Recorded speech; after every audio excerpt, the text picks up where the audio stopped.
Goody, goody, goody, goody. Salut tout le monde, bienvenue aujourd'hui pour une nouvelle vidéo. J'espère que vous portez tous très bien. Aujourd'hui, un review du DC Multiverse Clayface qui est juste exceptionnel. Les détails, c'est incroyable, mais ça bouge pas. Et on va lui fermer la bouche. Spéculation, vous le savez peut-être ou non, tout ce qui vient de DC Multiverse de chez McFarlane, ça bouge pas beaucoup. Et ça dépend des figurines en fait. Mais Clayface bouge pas beaucoup, donc on peut voir que, bon déjà, si tu veux le faire, si tu veux qu'il attrape les gens, voilà, vous voyez que c'est dur à bouger, il est énorme par exemple, il est énorme. J'ai mis le stand parce que sinon, hein, le stand il fait quasiment toute sa patte. Ici, au milieu, pour son ventre, je sais pas si vous pouvez voir un peu, mais c'est squishy. C'est un plastique qui est plus mou. Ça, j'ai peur avec le temps que le plastique il fonde. Je sais qu'il y a des plastiques qui fondent quand ils vieillissent, tout simplement.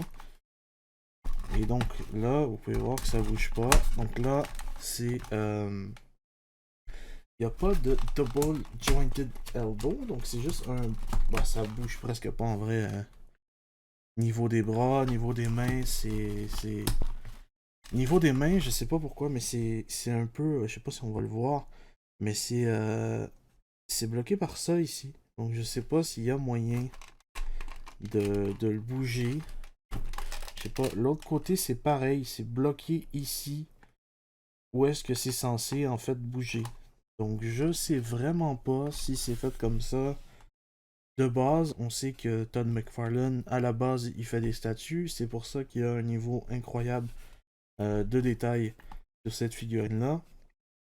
Mais avec le temps, il est en train d'ajouter des articulations parce que les gens qui achètent ces figurines-là habituellement aiment les articulations. Donc juste pour petite comparaison qui n'a pas rapport, je le mets en face d'un Venom de chez Marvel. Vous pouvez voir que la taille, elle est conséquente quand même. Tu vois, je vais le mettre un petit peu plus loin. Vous allez voir que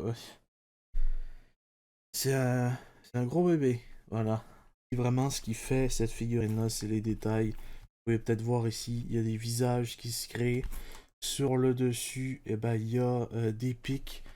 À l'arrière, si je me souviens bien, quand je l'ai développé, j'ai remarqué que là aussi, ça crée des visages. Là, le focus va être flou, je suis désolé, mais ça auto-focus pas.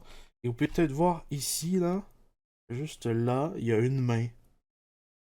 Et là, il y a une main. Donc, c'est vraiment un visage ici. Donc, voilà, c'est vraiment détail à son maximum.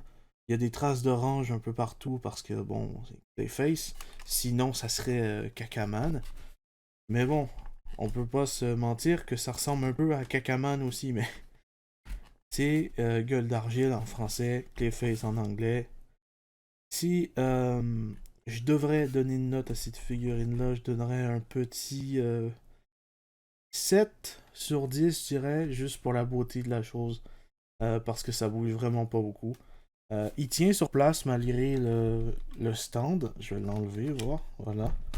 Il est capable de tenir sur place si tu le mets comme ça. Il n'y a pas de souci avec ça. Donc voilà.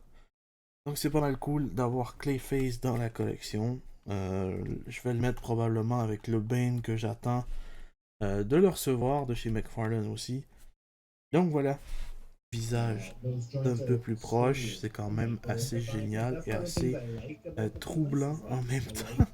On va pas se le cacher.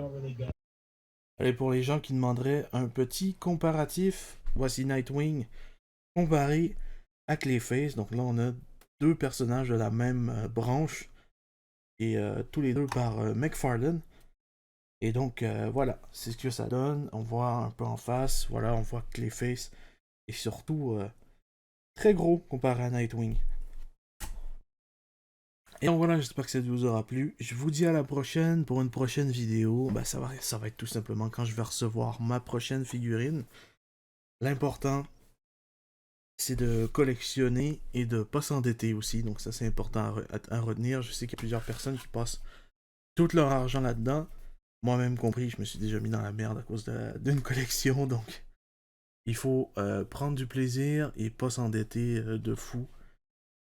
C'est mon conseil du jour. Voilà. Je vous dis à la prochaine, portez bien tout le monde. Peace!